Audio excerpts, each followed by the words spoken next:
Bom dia, queridos amigos, que alegria ter você aí do outro lado, ter a oportunidade de pregar para você durante esse período da quarentena. Nós colocamos no coração o desejo de fazer esses vídeos, abrimos aí um canal no YouTube. Se você que tem gostado dessas mensagens, que tem recomendado para os seus amigos, que tem compartilhado aí nas suas redes sociais, se você desejar se inscrever, por favor, se inscreva lá.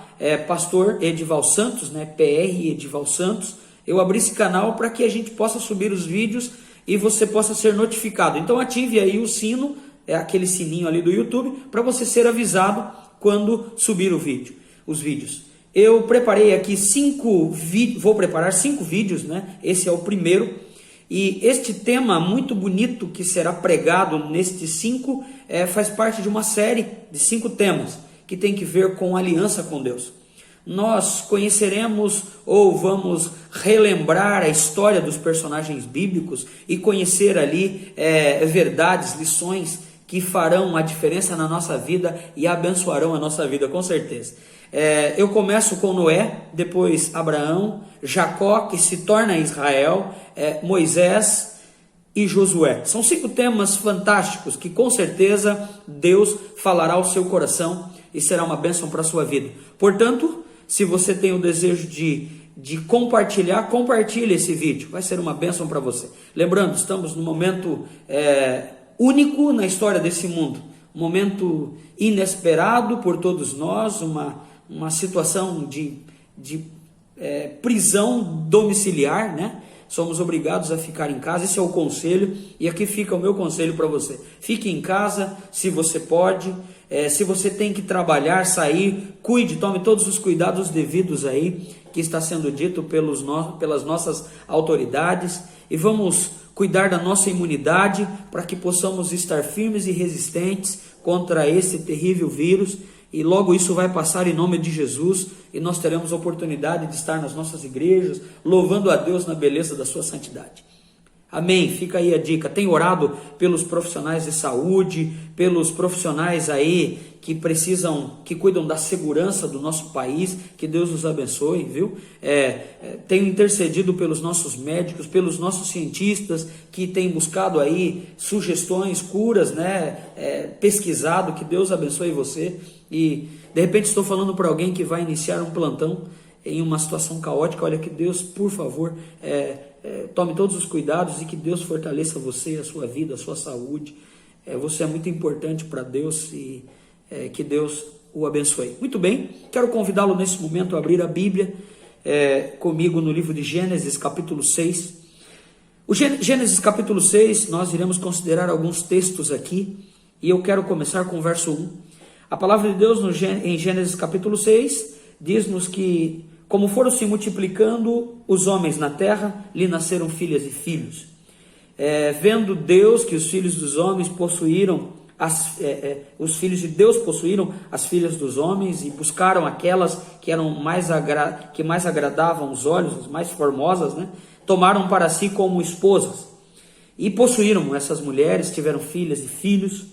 E o verso 5 apresenta para nós, queridos irmãos, que viu o Senhor que a maldade estava aumentando no homem, nos dias do homem, antediluviano.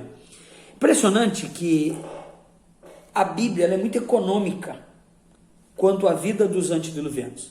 Você vê aqui os capítulos em Gênesis sendo muito pontuais. Jesus cita lá no Novo Testamento, em Mateus, a situação do homem nos dias do dilúvio, mas eu acho interessante a forma como Moisés registra aqui. E Moisés, ele faz questão de colocar aqui dentro dessa economia bíblica o suficiente para nós entendermos, E Deus, de maneira muito especial, dirige Moisés para que Moisés registre estes detalhes aqui na palavra de Deus.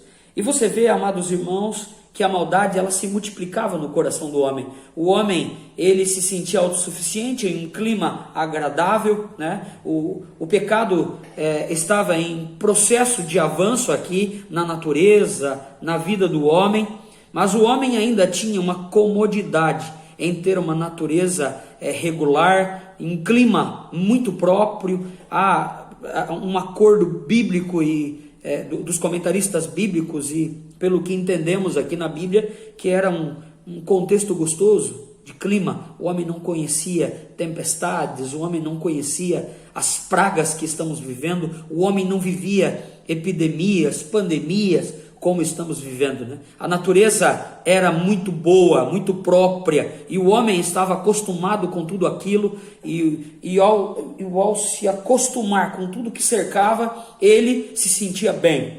A Bíblia nos diz, irmãos, que o homem, com isso, olha para Deus e não considera Deus.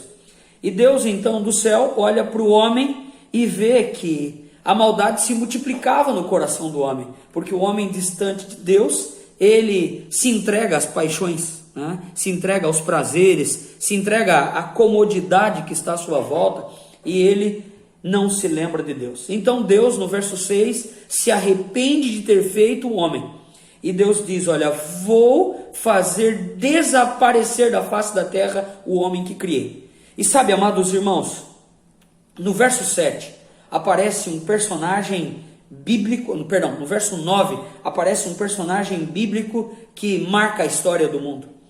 Alguém que chama a atenção de Deus.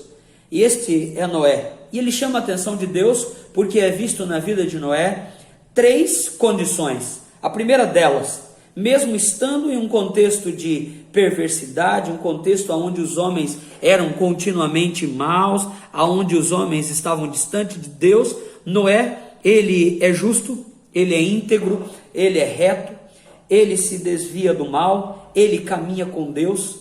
Interessante que Noé estabelece algumas prioridades para a sua vida, e estas prioridades que Noé estabelece para a sua vida faz toda a diferença na maneira de Deus enxergar Noé. Impressionante, né? Aqui isso quer dizer muito para nós, com certeza. Vivemos em um mundo onde os homens, ao ter uma comodidade à sua volta, têm a tendência de se entregar a essa comodidade e estabelecer essa comodidade como princípio, como regra, como norma para a sua vida. E isso prende o homem a este lugar aqui, né? E faz o homem se esquecer de Deus. E os dias de Noé eram assim, né? Jesus diz, e é impressionante como Jesus enfatiza, né? Porquanto, lá em Mateus capítulo 24, verso 38, porquanto assim como nos dias anteriores ao dilúvio, aí Jesus dá uma referência da vida dos antediluvianos, né? Como eram maus, como eram continuamente maus. E Jesus diz assim, ó: bebiam, casavam, davam-se em casamento, até o dia que Noé entrou na arca. Sabe, queridos irmãos, se eu dividir a história de Noé em capítulos, eu gosto de colocar aqui uns 8 a 9 capítulos, né? Você vê Noé, antes do dilúvio, alguém que tinha uma consciência de Deus, que vivia na presença de Deus, que temia Deus, que fazia da sua casa um lugar de adoração a Deus. Aqui alguns princípios que nós já conseguimos tirar da vida de Noé. E Noé, por ter isso em seu coração, Deus olha para Noé e diz assim: olha lá está alguém a quem eu consigo entender, que se importa com o que eu importo. E que bom ver estes princípios na vida de um homem que está no meio de um povo que não está nem aí para mim. Impressionante. Deus então diz assim para Noé, né? Noé, olha, estou feliz. E a palavra de Deus diz aqui no verso 8, né? Que Noé acha graça diante dos olhos de Deus. Noé deixa Deus feliz por estes princípios que eu acabei de mencionar para você. E sabe o que acontece com Noé, amados irmãos? No meio dos antediluvianos, ele se torna a proposta de Deus para a salvação dos antediluvianos. Então Deus tem a seguinte ideia, e você acompanha isso na Bíblia. Deus diz assim: olha, eu entendo que o homem é mau, então eu vou destruir o homem, mas Noé, eu vou usar você como uma proposta de salvação para estes homens. Sabe por quê, Noé? Eu entendo que a aceitação sua, da minha pessoa, dos meus princípios, daquilo que você aprendeu ao longo da sua vida, é importante para você. Então, Noé, é o seguinte: então eu preciso que você seja minha voz, E sabe, amados irmãos, Noé prega por 120 anos. Noé fala. Noé constrói uma arca que possuía 3.000 metros quadrados. Olha o tamanho disso, né? Era um barco gigante. E Noé, nesse barco, ele tinha capacidade de comportar, amados irmãos, 50.000 animais do porte de uma ovelha. Olha só que interessante, né? E estes 120 anos de pregação de Noé tinham um fundo musical, batidas de martelos. Não de uma pessoa, não somente da família de Noé, mas de mais de 300 homens que foram usados para o processo da construção da arca. Então, amados irmãos, Deus, ao chamar Noé, contou com as mãos de Noé, contou com os talentos de Noé e contou com a esperança de Noé. E sabe o que Deus faz por meio de Noé nesses 120 anos? Faz Noé ser um testemunho público. As pessoas olham para Noé, zombam de Noé, dizem: que é isso, Noé? Você está por fora. Rapaz, o clima do mundo é gostoso, é temperado, não tem porquê, não existe chuva, não existe tempestade, isso não vai acontecer, dilúvio, que é isso, Noé? E as pessoas não estavam nem aí para aquilo que ouviam.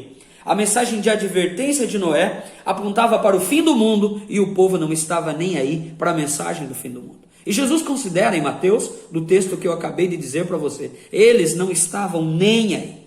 Mas porém no capítulo 7, amados irmãos, Deus fala para Noé, Noé termina a construção da arca e Noé insiste com as pessoas insistem com Noé em dizer não para a mensagem de Deus e até o dia em que Noé entra na arca. Interessante que antes de Noé entrar na arca, Deus fala, insiste, a arca foi construída para a salvação do ser humano, e então Deus agora diz: olha, Noé, como os homens são maus, eu estou dando oportunidade para eles, e eles não querem saber daquilo que eu tenho para eles, entra na arca. Só que Noé, antes de você entrar na arca, recolhe os animais que eu vou conduzir aí, e de 2 em 2, todos os animais entram na arca, você conhece muito bem a história. E Noé e a sua família entram na arca. E Noé passa, irmãos queridos, pelo fim do mundo que ele pregou. Impressionante. Deus foi com a vida de Noé antes do fim do mundo. Foi com a vida de Noé durante o fim do mundo. E foi com a vida de Noé após o fim do mundo. Impressionante. Isso, queridos irmãos, essa aliança de Deus com Noé, ela começa ali antes do dilúvio, se estende durante o dilúvio e é vista após o dilúvio. Noé e seus 3 filhos, Sem, Cã e Jafé, se tornam agora a aposta de Deus para o mundo. E Deus, ao tirar eles e colocar dentro da arca, inicia uma caminhada que nós veremos na vida de cada personagem que estudaremos durante essa história. Sabe, muitas lições eu gostaria de tirar aqui desta história que você bem conhece. E estas lições, amados irmãos, revela para nós o poder maravilhoso de Deus, a disposição de Deus em buscar os seus filhos, em chamar a atenção dos seus filhos, em convidar os seus filhos para voltar para os seus braços de amor, e entender que aqui neste mundo existe uma aliança de Deus para estes filhos, e um convite de Deus para estes filhos. Eu não sei como você está, eu não sei como você está vivendo. Eu sei, amigo, que nós nos aproximamos do fim da história desse mundo. Muito em breve Jesus voltará a esta terra com poder e grande glória para buscar os seus filhos. Não seja, por favor, como eram os antediluvianos, teimosos, sabe, distantes de Deus e distantes da sua palavra. Seja como Noé, que era justo, íntegro, entendeu? Está entendendo aqui o recado? Desviava-se do mal, olha, e permanecia ao lado de Deus. O convite de Deus nesta mensagem de reflexão para você e para mim, é para que nós nos aproximemos de Deus e deixemos Deus trabalhar na nossa vida, que possamos firmar o concerto com Deus, que possamos voltar para Deus, que possamos pedir perdão pelos nossos pecados, que possamos ser batizados, se ainda não fomos, né? Que possamos ser rebatizados, que possamos reatar a nossa vida com Deus. A palavra aliança no hebraico é a palavra berit, é um contorno por inteiro. Deus quer ter um relacionamento por um todo com você. Deus espera que esta aliança vista na vida de Noé seja aceita por você, seja aceita por mim. E eu quero orar nesse momento pedindo a Deus pela sua vida, colocando a sua vida nas mãos de Deus e lembrando você que esta aliança que Deus deseja firmar com você, que firmou um dia com Noé, Ele espera que você viva ela e todos os preceitos em torno dela. Que Deus te abençoe, viu? Santo Deus, maravilhoso Pai, quero colocar a vida dessa pessoa que me assiste mais uma vez nas tuas mãos. Quero pedir, meu Deus, que o Senhor ajude nas suas dificuldades, nas suas necessidades, ó Deus. Quem sabe esta pessoa está distante do Senhor, precisa restaurar essa aliança que teve um dia com o Senhor e foi quebrada, Senhor. E nesse momento entendeu que virá um fim sobre esta terra e que este fim, ó Deus, está muito próximo. Muito em breve o Senhor virá para nos buscar. E Deus, queremos estar firmes em meio às tormentas desse mundo, em meio aos problemas desse mundo. Por favor, ó Deus, abençoe essa pessoa. Eu coloco ela nas tuas mãos e peço a tua bênção sobre a nossa vida. Que o Senhor nos ajude, ó Deus, por favor. Em nome de Jesus, amém.